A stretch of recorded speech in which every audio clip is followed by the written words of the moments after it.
निश्चित झालेल्या मंदिर तिथं सामूहिक आरती या उपक्रमांतर्गत सोलापूरमध्ये सामूहिक आरतीचं आयोजन करण्यात आलं होतं। यावेळी भाविकांची मोठी गर्दी होती।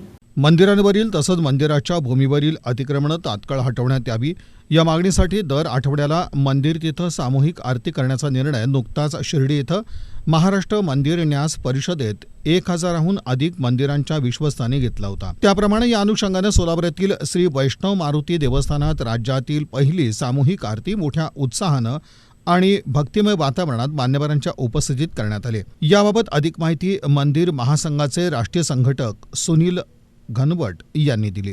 श्री वैष्णव मारुती देवस्थानामध्ये महाराष्ट्र मंदिर महासंघ आणि श्री वैष्णव मारुती देवस्थानाच्या संयुक्त विद्यमाने जो आपण शिर्डी या ठिकाणच्या मंदिर परिषदेमध्ये एक निर्णय घेतलेला होता की प्रत्येक मंदिरामध्ये आता सामूहिक आरती सुरू होणार आणि देशभरातल्या महाराष्ट्रातल्या सोलापूर जिल्ह्यातलं पहिलं हे मंदिर असं ठरलेलं आहे। या मंदिरामध्ये ही सामूहिक आरती आजपासूनच सुरू झालेली आहे। एकत्रित येणं सर्व मंदिर विश्वासांचं संघटन होणार